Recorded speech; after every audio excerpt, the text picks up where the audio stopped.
In this video, we are shifting from a signal to a full-on threat for a major storm on the East Coast. Blizzard conditions will be likely and someone will measure snow in feet. But who will that be and where will the heaviest snow fall? And how much more can that track actually change before we nail it down? All that and more coming right up. Welcome back, y'all. Ryan Hall here with the weather forecast. The hype is absolutely building up with this one on social media, guys. You're going to continue to see the outrageous snow maps. You're going to start hearing about snow-a-canes and all this stuff. But like with most things in life, the reality will likely fall somewhere in between the extremes. If you want to help drown out the noise and misinformation on social media, please share this video on your Facebook and Twitter and all that jazz. And if you can't or don't want to do that, go ahead and slap that like button and subscribe to the channel so the YouTube algorithm will put this in front of more and more people. All right, that's enough chit chat. Let's start talking about the weather. All right, before we get into our big storm, let's talk about the short term real quick. We had low temperatures last night and early this morning in Minnesota, in Wisconsin, way down into the -20 area. When you throw the wind chill on top of that, we're talking about -40, -50. Woo. We talked about this Arctic blast for a while, but it's not the only one, okay? We're going to see more in the future. And this area of cold air is going to propagate further south. We are actually going to be talking about snow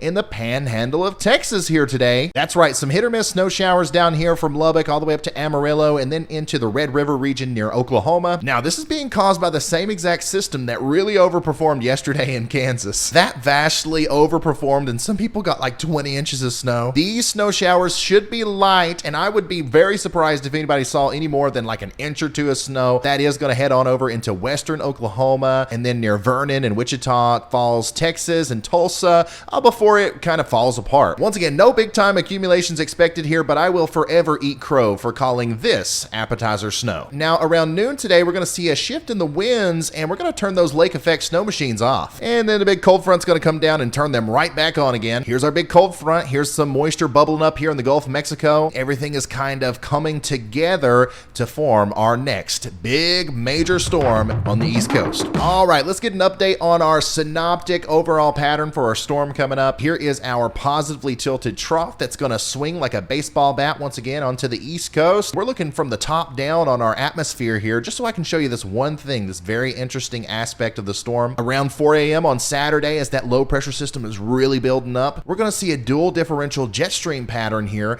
where there's a little bit of a split in the middle. And once again, this is exactly where that low pressure system is expected to be during this time. And I think what's going to happen here is even though our overall pattern is pretty progressive, right? There's a lot of energy out here that wants to move this low out to sea, move it as far east as possible. What could happen with this split phase is that that low is allowed a little bit of time, a couple of hours on Saturday, maybe between like 1 a.m. and 1 p.m. It's going to be allowed to kind of sit here and either stall out and grow or kind of cut back to the north and west a little bit. And that's really going to be the time where we see our biggest snow totals pile up. Once again, I think somebody's going to be measuring snow in feet from this storm, but I still don't know if that person's going to be in New Jersey, Long Island, Connecticut, or Cape Cod, or maybe even all the way up in Maine. It's going to be one of you guys, and this little aspect of our storm is going to play a big role in that. So let's zoom in here on our swirly things model and look at all of the energy that is going into making this storm. This is our main piece of energy,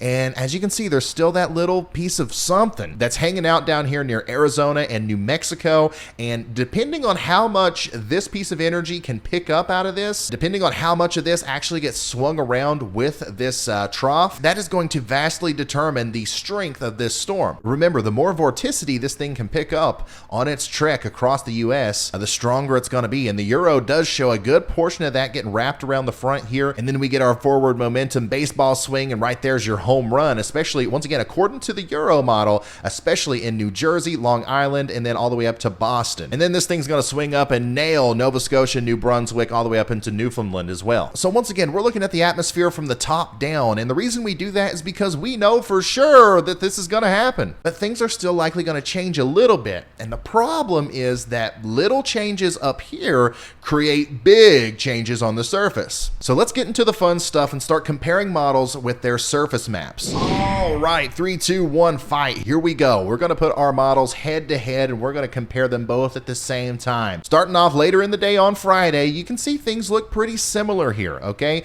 We're going to have this cold front come down from the north and west, and it's going to produce some snow showers, okay? But let's cut to the chase here and look at the comparison comparison a little bit later. And here you can see that there's still a pretty good similarity between the Euro and the GFS. And then if we go even further into the future, things flip a little bit and the GFS starts outrunning the Euro and it's stronger. But you can see that compared to yesterday, and especially compared to the day before yesterday, we are coming very close to reaching a final consensus here. But here's where the difference really starts to come in. The Euro really takes advantage of that dual separation of the jet stream, and it allows that low to sit off Cape Cod for a little while longer and deepen down once again to a 968 millibar low, whereas the GFS is taking this thing off to the north and east quite a bit quicker, okay? And basically all that means is that the Euro, the only reason we're going to see more snow if the Euro comes to fruition is because it sits over the same area, and those strong areas of snow stay over the same places for a longer period of time. I'm Team Euro on this comparison. Okay, so another comparison we can do is the GFS versus the NAM. These are our two American superstars here, okay? So who's going to win on this one? Once again, late in the day on Friday, early on Saturday, we're going to see these snow showers break out in the Appalachian Mountains, down into North Carolina and into Virginia. Both the NAM and the GFS are showing this. As we get later into the day on Saturday, the NAM is kind of holding back a little bit. The GFS is more progressive, a little bit further east. And the NAM, similarly to the Euro, has a better precipitation shield on the back here. Look at this. We've got moderate snow making it all the way to Charlotte, whereas we have nothing going on the GFS over here. It's this back side of the storm that's really going to be the hardest part to forecast. The NAM only goes out to 84 hours, but you can see here that it's 977 millibars. Again, blizzard conditions in Long Island, especially on Cape Cod there, and the exact placement of the low is very similar to the GFS. Now, let's put the new Euro next to the NAM and see the comparison there, and I'm telling you, the Euro, I think, has it figured out a little bit better with the precipitation shield and the timing of this thing. However, you can see now that the placement of the low is very, very close to the NAM and the GFS. So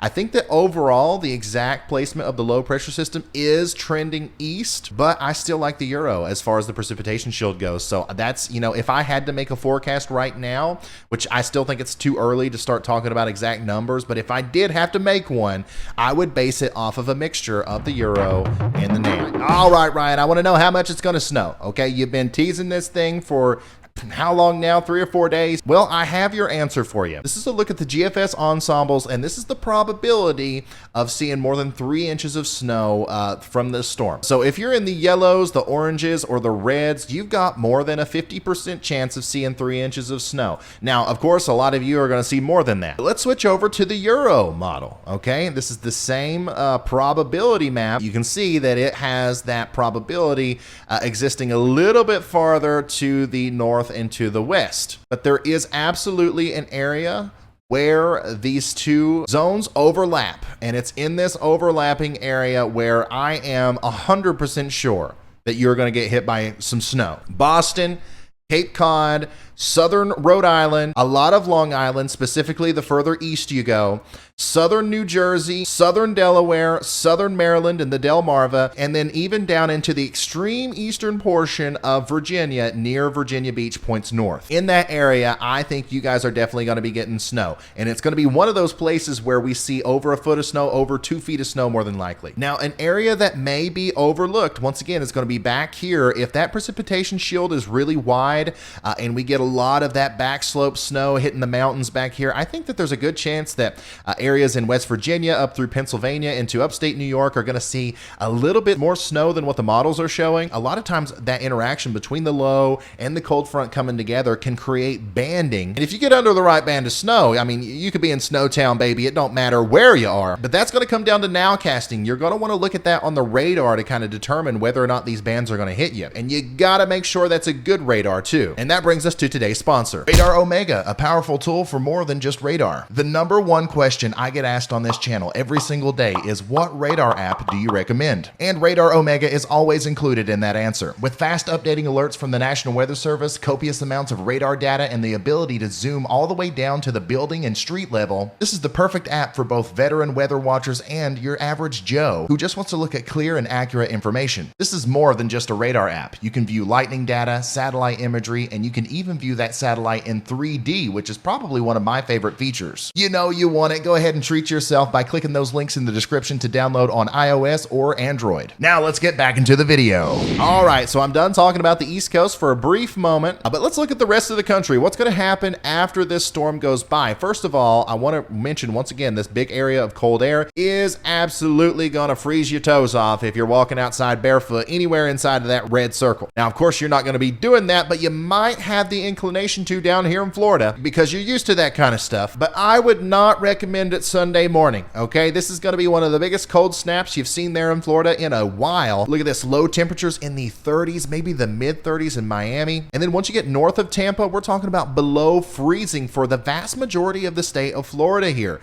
Maybe all the way down into the low 20s in the panhandle. This is absolutely going to be a really good cold snap, but it's not going to last a terribly long time. The high temperature for Sunday, it's going to be in the 40s and 50s and maybe even approaching 60 for some of you, but that morning it is going to be cold. Other than that, we are going to see a brief period of quiet weather across the U.S. directly after our big storm, but on Monday into Tuesday, we're going to see another storm enter the U.S. through the Pacific Northwest, and this is going to bring some heavy snow and rain to Washington, Oregon, Iowa, and to Montana. That energy is going to cross the Rocky Mountains and converge with some Gulf energy and create our next storm. This is going to be the one that we're talking about after this one goes by, the one that we're talking about right now. And February 1st, it comes together right here in the plains. And I'm telling you, this is really coming together as a very impressive looking situation. We've got snow from the Four Corners all the way up into Ontario and Quebec. A potential ice storm is unfolding for someone in the Midwest. And then, of course, we have to watch that southeastern side for the potential for severe weather